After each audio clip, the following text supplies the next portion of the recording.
नमस्कार मित्रों, वह 27 जनवरी 1963 की तारीख थी। उस दिन देश का प्रधानमंत्री और देश के लाखों लोग एक गीत पर आंखों में आंसू भर लाए थे और ये एक चर्चा का विषय बन गया था कि ऐसा भी कुछ होता है कि जब पूरा देश अश्रु प्लावित आंखों से किसी को भी स्मरण करे।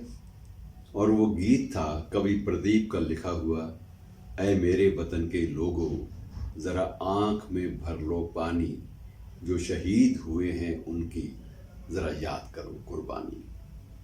उस गीत को जिस शख्सियत ने गाया था, लता ताई, जिसे अब लता ताई कहना ज्यादा अच्छा लगता है, उससे ठीक 6 दशक बाद 6 फरवरी 2022 और देश का प्रधानमंत्री भी नम आंखों से विदायगी देने स्वयं आया और देश के करोड़ों लोगों ने उस दिन भी इस महान शख्सियत को, जो देश की संस्कृति का एक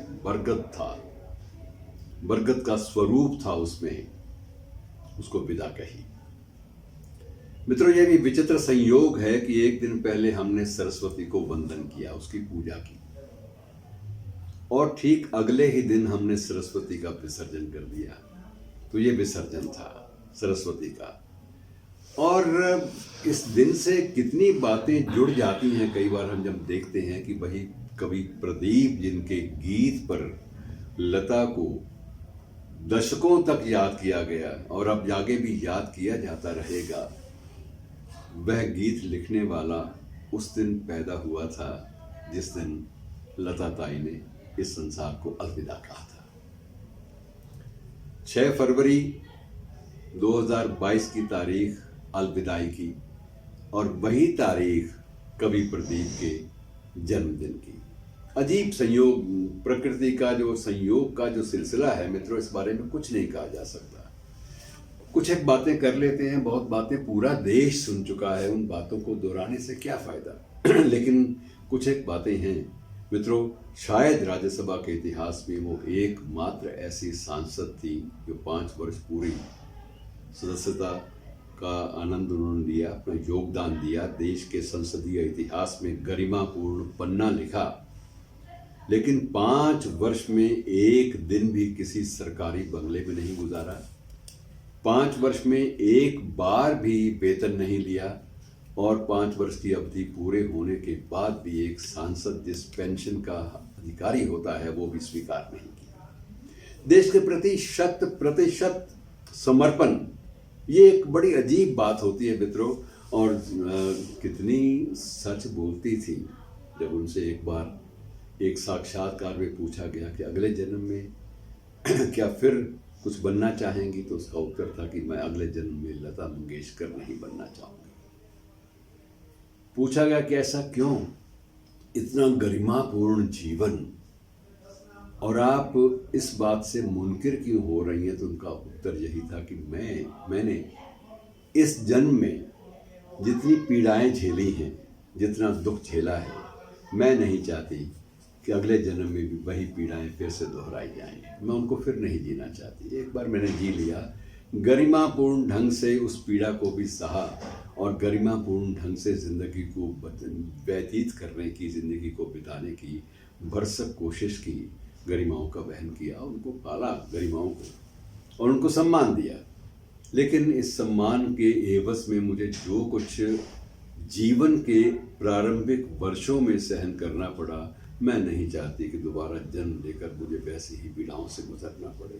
मित्रों, ये कहानी इतनी सी है कि 13 वर्ष की उम्र में पिता का साया उठ गया था, और उसके बाद जिस ढंग से परिवार की मुखिया होने के नाते अपनी 4 बहनों, अपने समेत 4 बहनों और अपने भाई, इन सबको संभाला जिंदगी में, इन सबको खड़ा किया, इन सबको यशस्वी होने का एक स्वरूप प्रदान किया, ये शायद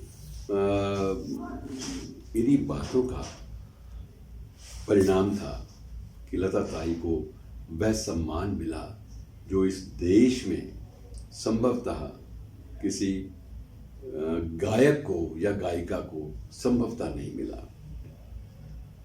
भारत रत्न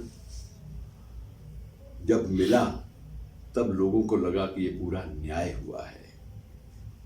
और सबसे बड़ी बात यह है कि जिंदगी कितनी अजीब ढंग से इस शख्स ने, इस शख्सियत ने जी कि रहे ना रहे हम महका करेंगे।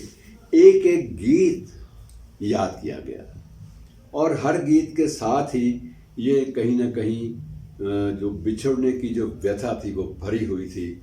और उस दिन मित्रों, क्योंकि जिस दिन 1963 में जब उन्होंने गीत गाया था, प्रदीप का लिखा हुआ, तब तो दूरदर्शन या इलेक्ट्रॉनिक चैनल होते नहीं थे और तब करोड़ों लोग उस दृश्य को देख नहीं पाए थे, सिर्फ सुन पाए थे। लेकिन उस भाव प्रवणता को जब 6 दशक के बाद, लगभग 60 वर्षों के बाद फिर से इसी भारतीय परिवेश ने जिया, देखा, तो बड़ा एक अद्भुत सा लगा कि ये मामला क्या है। कोई भी व्यक्ति इतना ऊंचा हो सकता है कि उसके सम्मान में पूरा का पूरा देश की तीनों सेनाओं के जवान और देश का प्रथम कार्यकारी पुरुष और देश के लगभग सभी अभिनेता, चरित्र अभिनेता, संगीतकार, संगीत निर्देशक और करोड़ों की संख्या में प्रेमी जो है उमड़ कर आए हूँ। मित्रों, एक दो बातें इनके बारे में और करके उसके बाद, क्योंकि ये सिलसिला लता जी के बारे में समाप्त होने वाला नहीं है, वो यादों में बनी रहेंगी। चली गई लेकिन कहाँ गई? अब भी किसी भी गीत की धुन जब बजेगी तो फिर वो याद आएंगी और ये निरंतर सिलसिला चलता रहेगा। 36 भाषाएं, लगभग 36,000 ही गीत और सभी गीत समय की दीवार पर स्वर्णाक्षरों में लिखे गए और सभी गीतों की ध्वनियाँ अनंत काल तक इस सारे के सारे परिवेश में गूंजती रहेंगी। तो ऐसी शख्सियतें कहाँ जाती हैं? वो बाकायदा वहीं रहती हैं और हमारे एक एक स्पंदन में, हमारी एक एक संवेदना में उनका धड़कना निरंतर जारी रहेगा। ये बात तय है, निश्चित रूप से मान लीजिए। ढेरों संस्मरण जुड़े हुए हैं। मुझे 2 बार अवसर मिला लेकिन मैं उनसे बात नहीं कर पाया। यद्यपि मुझे अवसर मिला, मुझे कहा गया कि आप चाहे तो कुछ एक उनसे बात भी कर सकते हैं। स्थान था पद्मा सचदेव का घर, दिल्ली में। जब सांसद थी तब अक्सर या तो पद्मा सचदेव के घर चली जाया करती थी संसद की कार्रवाई के बाद, या फिर अपनी किसी और मित्र, महिला मित्र के घर में चली जाया करती थी, लेकिन सरकारी बंगले में नहीं जाती थी। तो पद्मा सचदेव ने ही ये सौभाग्य प्रदान किया। इत्तेफाकन उन दिनों मैं दिल्ली में था तो उनसे मिलने भी गया था एक दिन पहले। तो उन्होंने कहा कल अगर आओगे तो कल तुम्हें एक अजीब आश्चर्यचकित एक शख्सियत से मिला दूंगी और तुम आओगे तो तुम्हारा सौभाग्य, नहीं आओगे तो तुम्हारा मुकद्दर। और मैं चला गया और जब मैंने सामने देखा तो मैं हतप्रभ था। पता नहीं क्या था उस शख्सियत में, इतनी गरिमाएं, इतनी ज़्यादा गरिमाएं, पूरी की पूरी उनका मानवीकरण, पर्सोनिफिकेशन गरिमाओं की, ये पहली बार महसूस की मैंने। और उनकी एक एक मुस्कान और ये पूछना कहाँ रहते हो, क्या करते हो, और ये ऐसे सवाल सीधे साधे। और उसके बाद अच्छी लगती है पत्रकारिता, ठीक लगती है, बहुत टेढ़ा काम है, बहुत मुश्किल काम है और तुम लोगों ने तो बहुत सारा गलत काम भी कुछ पत्रकारों ने किए हैं, लेकिन ज़्यादातर मैं समझती हूँ कि आप लोगों की भी मर्यादाएं जो हैं कुछ वैसी ही जैसे 7 सुरों की होती हैं। तो इस प्रकार से सामान्य सी बातें हुई। ज़्यादा बात करने का मेरा साहस नहीं हुआ, क्योंकि मैं कोई तैयार होकर नहीं गया था उनसे कुछ भी पूछने के लिए।